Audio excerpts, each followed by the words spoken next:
This is Gemara Baba Kama Daf Pei Aleph, and we're holding on the very bottom of Pei Amid Beis. Today is a little bit of a different type of daf, in that we're going to be discussing settling Eretz Yisrael.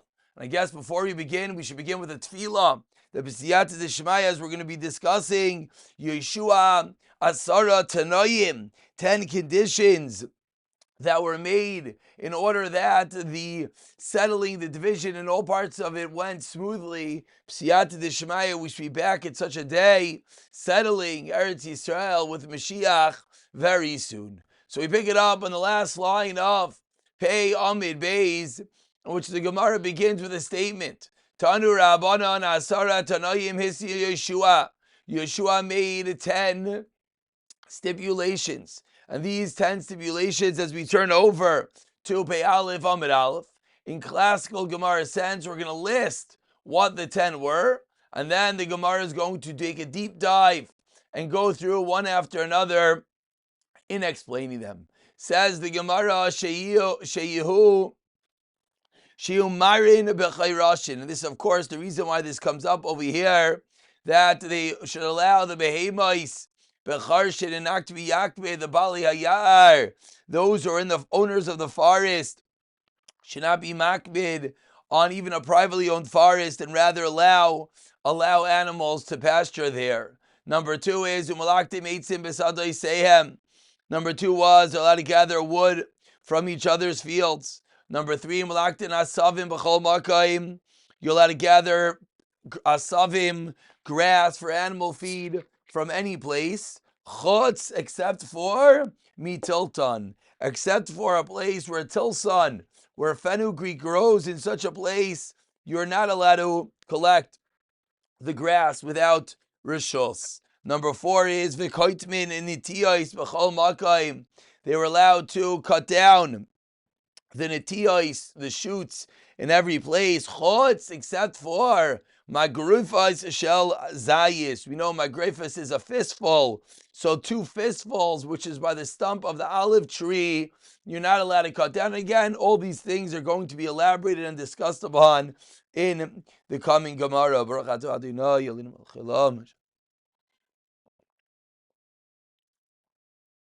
Number 5 says the Gemara, Umayan, a fresh spring, ayotze b'tchila, b'nei ayir, mistapkin mimenu. A fresh spring, the townspeople gets supplied from it. Number 6, umechachin b'yam shel Tveria.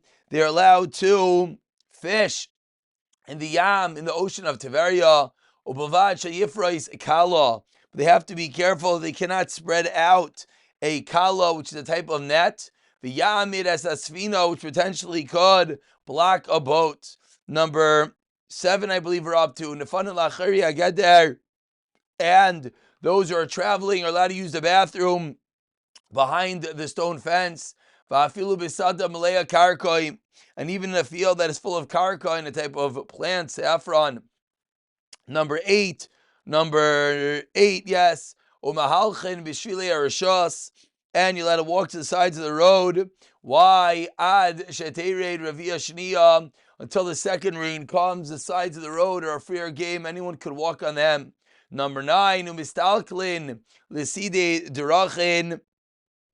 No, excuse me, I messed up on my count. We have to go back for a moment. And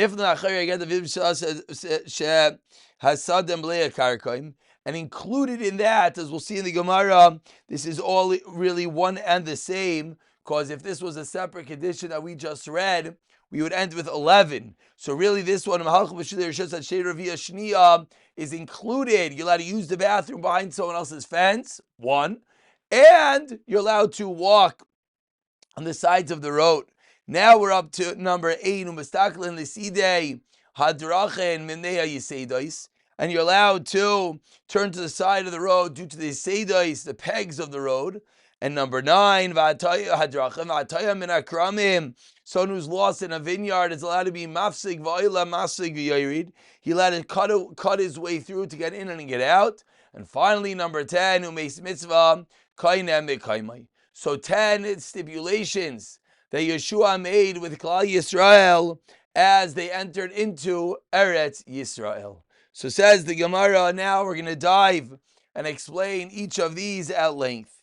Explains the Gemara about 12 lines down, the two dots on Pei Aleph, Amid Aleph. Condition number one was what? Shimerei B'Charshim, that they're allowed to pasture in the Charshim, in the forests. Explains the Gemara, Amar Papa, explains Papa Loya Maran Eladaka. This is only talking about a behema, daka, a sheep, a goat, a small domesticated animal, begasa, a small animal, begasa, in a large forest.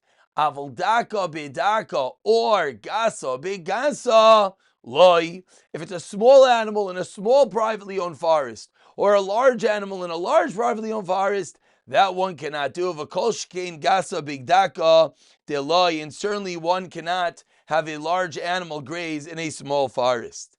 And now condition number two, malaktin, about 15 lines down. First one is malaktin, umalaktim eitzim misadoseyam, and everyone has to allow wood to be gathered from their fields.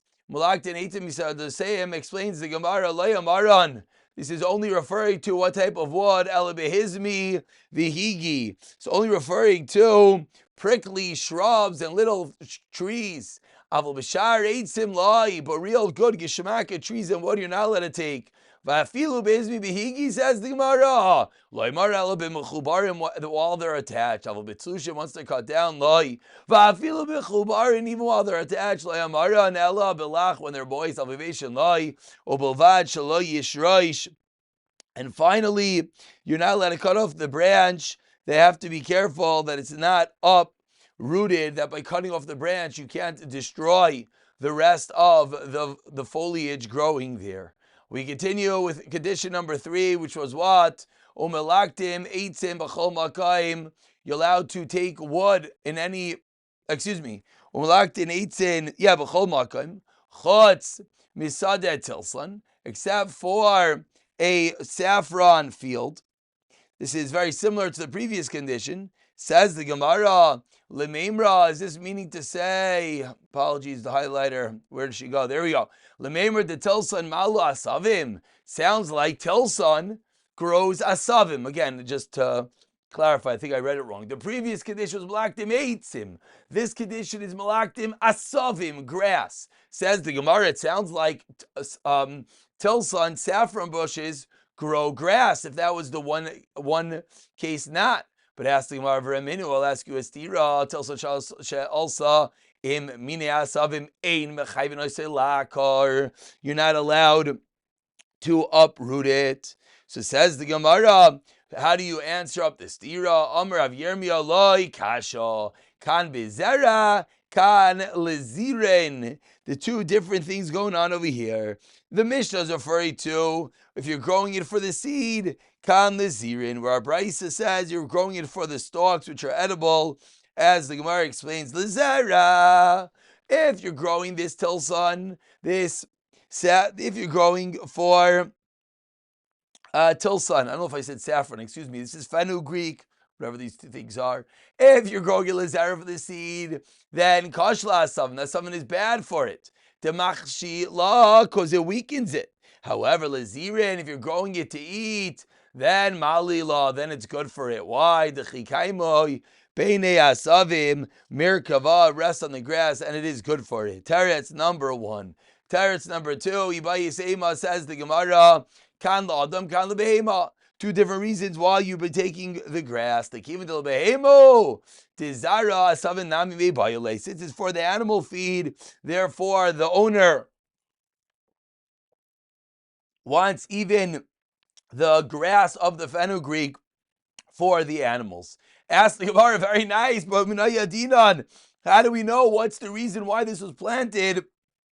To know whether you're allowed to go. Again, the whole condition was that the public could go into that guy's field and just take some grass, take some asavim. We're now differentiating this teretz between the tilsa and the fenugreek, if it's grown for animal food, whether it's grown for a seed. Says the Gemara, but how do I know? I wouldn't know if I can go take it. How do I know why you planted your stuff? Amar Rababa, 10 lines to the bottom. Shara mishari le'adam. Loi mishari. I read that like a turkey. One more time. Share mishari. If it's in rows, in beds, la'adam, that means it's for human consumption. Lo share mishari. If it's not in rows, then lebehema, then it is for animals. We continue the 2 dots, 8 lines to the bottom. Condition number 4, v'kotzmin diya mikol makayim. You're allowed to cut off a shoot at any place. Chotz migraifa shel zayis, aside for two fistfuls at the bottom of the olive plant. Says the Gemara, Pirush Ramtanachim v'Rav Biryas Misham Zakein Echad Bizayis Kebeya Bekanim. With Bizayis, when we're talking about an olive trees, Bebeya. When you cut off a shoot, you have to leave a beya's worth left on the tree. Bekanim. In the case of the reeds, ubigafanim, and in the case of vines, minabakak ulemala, from the knot on the tree, and above your allowed to cut v'shar galilanos, other trees, min oivoy shel ilan, from the fruit of the tree, v'loy min chaydoy shel ilan, and not from the central part of the tree. Min chada, you're allowed to cut off a new shoot, which has been grown the last year, and therefore, She'ena Isepeiros is not making fruit yet. V'lo min yashin, now let it cut off an old branch. Sho'isepeiros. So we're learning that even though condition number 4 was allowed to take netiyah shoots at any place, we're now explaining that it's obviously only things which aren't going to cause the owner real loss, that there are no peiros, etc., growing from it. And even when you're cutting off these shoots, it's only in a place that doesn't see the sun, and therefore, well, again, will not cause significant loss as we turn over to Pei Aleph Amibes, and as well, V'lei Mimakaim, and not from a place Shurayas Achama that sees the sun. Shenemar, as the pasuk says, Umimeged Tavua Ishamesh, with the bounty of the sun's crops, that the sun is that which allows the different crops to grow appropriately. We continue on Pei Aleph Amibes with the 5th condition that Yeshua made. It says the Gemara, which was what? Amayan ayoyte techila, the spring that goes out first. Bnei Yair mistavkim menu, the townspeople, they get rights to use it. Amar Rabbi Rav Huna v'noisla damim v'lesel chazavasei. Rabbi Rav Huna said that they have to pay the owner for the usage of the spring, but says the Gemara that's not true. We do not paskin like Rabbi Rav Huna. That was the condition, was that they're allowed to use it and they do not have to pay for it. Condition number 6, that you're allowed to fish in the Yam of Tiverio, as long as you don't spread out a net that's going to block the boat. Aval, says the Gemara, however, you're not allowed to use a kela, but you're allowed to use rashasais and mechmarais, different types of nets. Says the Gemara Tanarab on 4 lines from the wide lines of Be'alav Amibeis. Barisha ina hisnu shvatim zehim zeh shlo yifrais kliya. Originally they made an enactment that they should not spread out a kliya, an enclosure, in the Yam of Tveria of Yamides Asfina, which could block the boat. Aval tzadu berashas ubimechmarais, but they were allowed to trap fish with different types of nets. And then Yeshua made a decree that everyone is allowed to do such a thing in the regular Yam. Says the Gemara, once we're discussing the Yam, who is the one that has the Yam of Tiveria in their Rishos? On the last narrow line, says the Gemara, Tanu Rabbanan, just to, again, remind yourselves, we're in the middle of the 6th Tanai of Yeshua. We're just taking a little bit of a left turn. Once we're discussing the fishing, the different agreements made about the oceans, we go a drop deeper. Tanu Rabbanan, Yama Shel Tiveria, the ocean of Tiveria, says the Gemara, is Bechalkai Shel Naftali, on the first white line, Haisa. Not only that, not only is it in the portion of Naftali, but they took a fishing net's rope length on the land. Lekayim Mash and Emar, as the Apostle says, Yom Vidaram Yerusha, that they're going to inherit both the sea and the shore. So they took a little bit onto the shore as well. And that little bit was so the fishermen could sit there and pull in the fish. Tanya, we learned in a brayso, Rashba, Imer says of Shimon Elazar, Tilushin Shebaharim Becheskas Kol Shvatim. Any tree that is detached in the mountains, were in the chazaka of all the shvatim. Hey, noim din. Mechubarim becheskas oisei shevet. But when they came into Eretz Yisrael, that which was attached, whichever shevet it was, they got that part of the tree. Ve'in lecha, says the Gemara, kol shevet v'shevet v'Yisrael. She'ein loy bahar u'b'shvela, every shevet got a portion, both bahar in the mountains, u'b'shvela in the lowlands, u'b'negev and in the open parts, u'b'amak in the valleys. Shenemar, as we find the Psukim teach us in Dvarim, Penu sulachem bo har amayri v'kol shchena ba'arav, b'haru b'shvelo b'negev v'chayv hayam v'gaymer, the Torah dictating that each of the Shvatim are going to get portions in all the different parts of the land. We find similarly with regard to the Kenazim and to the Prizim,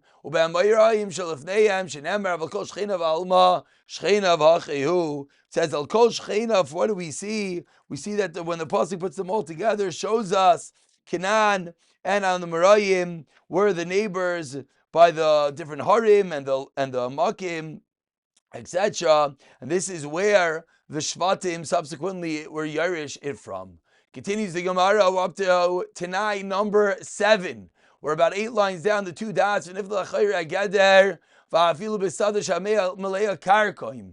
where karkom and saffron, that you're allowed to use the bathroom behind the fence of your friend's field, even if there's saffron growing there. What the chiddush over here is that you're allowed to take a stone from the fence in order to clean oneself. We know they didn't have any toilet paper. So when they finished using the bathroom, they had to wipe themselves. They used racks. Marzitcha Chasida would take a stone from the fence and return it to the fence after he cleaned himself. Go and cement the stone back into the place. That's what Mar Zucher would do when he would use the bathroom in someone else's field. And the Gemara is just teaching that he went Lefnim Mishur Sadin, repairing the wall, but Lamaisa, you do not have to. And you're allowed to walk in the Shvila Rishos permissible paths until the second rain. Amar Rabba, says Rabba, Vahai Didan Afilu Tal Kashi Law. Says Rabba regarding our own soil, even when the dew descends upon it at night, it's harmful to it. It says Rabba, therefore they would not allow, in Bavel, they would not allow them to trod through other people's fields on the worry that it will ruin their fields. And we're up to number 8, says the Gemara, they would go to the sides of the road due to the pegs of the road, explains the Gemara, 15 lines into the wide lines. First one line is Mipnei. Shmuel v'Rav Yehud, Avishakli v'Alzi b'Orcha. They were going the road.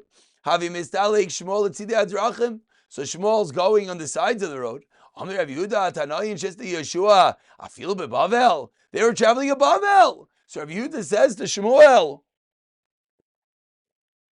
it's true that such a condition, stipulation exists in Eretz Yisrael, but we're in Bavel. So how are you allowed to do that?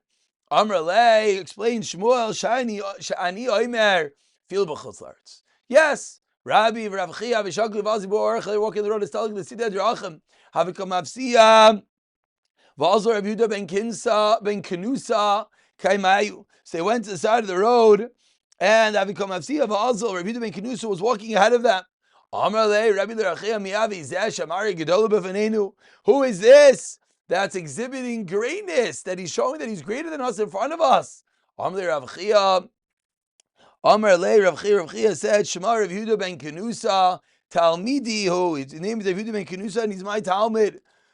V'chol ma'isav l'shem shemayim. So came out to the Gabe, when they met this Yehuda ben Kenusa, Chazyeh, when they met him, they saw that's who it was. Amar le, Yilav Yehuda ben Kenusa at? For those in Yehuda ben Kenusa, we would split your leg with an iron club. We would put you into Chayrim. The reason I put him to Chayrim is because he appeared with the level of Gaiva, as the Gemara is explaining, that he was strutting in front of them, not the appropriate way to walk, definitely not in front of Talmidei Chachamim. Continues the Gemara, HaTayra Bein HaKramim, Mafsik V'Yarid, Mafsik V'Oila, the ninth condition, that you're allowed to, if you're lost in a vineyard, you're allowed to cut your way in and cut your way out. Says the Gemara, Tana Rabbanan, Harei Chaveiro Toibin Akramim, Mafsik V'Oila, Mafsik V'Yarid, Ad Shemaleo L'ir, until he gets into the city, Oila Derech. V'cheinu, and similarly himself, Shatayim Akramim, Mafsik V'Oila, Mafsik V'Yarid, Ad Shatayim Yale L'ir L'Derech. My v'chein, it's the same thing. Says the Gemara, I would have thought that when it comes to helping your friend, the guy helping him knows how to help him. So if I'm going to cut through and let him out, it's not going to be such a big damage. But if you yourself get lost, you have no clue where to go. You're lost in a vineyard. So you would think if you start cutting your way out, you're going to damage the vineyard too much. So you would think, you would think that you're not going to cut your way out, and rather Nahadir Bey Mitzrei, you should go back, walk along the boundaries until you reach the outside of the vineyard. Kamashlan, that you're allowed to. Ask the Gemara Hadaraisu. What do you mean? But this heter is a deraisa, so why do Yeshua have to make this? The Tani we learned to the Braisa, Hashavas Gufa Minayin. How do we know there's a din that you to return to yourself? Tamalomer Vashevaisa. So answers Gemara Deraisu the Kaibe Mitzri. Also, ho takin the mafsek va'ila mafsek v'yarid midaraisa. You have to go around. Midarabanan Yeshua made a takana. You're allowed to even cut your way through the vineyard. We continue about 12 lines from the white lines at the two dots, in which we are up to the 10th and final Tanai of Yeshua, which was what? A meis mitzvah. Says the Gemara, Yeshua is mitakein. Meis mitzvah is kainamim kaimai. A meis mitzvah acquires its place at the place that the nifter is found. That's a place that it will be buried. Says the Gemara, V'remini, I'll ask you a stira, Maitzi meis mutal be'isratya. So finds a corpse lying on a main road.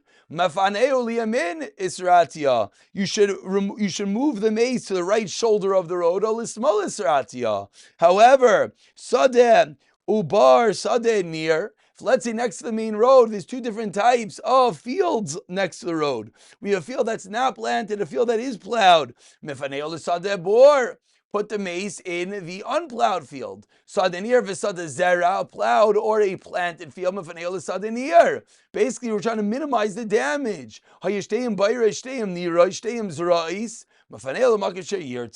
So what do we see? We see it's not kind of mekaimai. We see clearly that we're moving the mace mitzvah for it to be in a place where it's going to have the least damage. Amar Rav Bibi explains Rav Bibi, Bemutal al hametzar. We're talking about a case in which the mace mitzvah is lying across a narrow path in the middle of the road. Because it's lying in a narrow path, which people always cross over, so you can't bury it there. Therefore, once you're moving it, you move it wherever you're able to. And we conclude with the Gemara commenting, Amri Asarahani, Chatzrei Havan, if we're counting, it was 11. Answers the Gemara like we explained when we read the Kedishas, Shleima Amra. Explains the Gemara that in reality, Mahalcha B'Shila Rishos, that condition, they allowed to walk on the Shila Rishos. That was what Shleima Amelech, Shleima Amra, he was one that was mitakin. The Tanya is learned to the Brayso Shekalu Beiraisa Min Asadeh, Veina Menicha Bnei Adam Likanes, B'Tach Sadeu, Ma Bariyos Imrais. What are the Bariyos? What are people going to, Imrais. If he doesn't let people enter into this field, Allah, I'll take when he gives something good, do something bad. In Ksev ki gavna, altim natayv lepalim, don't hold back. Good. Something that you're able to do, you should not hold back. This is where Shlomo Melech was mitakein, that we should allow people to walk through the fields. We're going to stop over here. We'll pick up, which the Gemara is going to say that there are actually more conditions that Yeshua was misakin when they entered into Eretz Yisrael.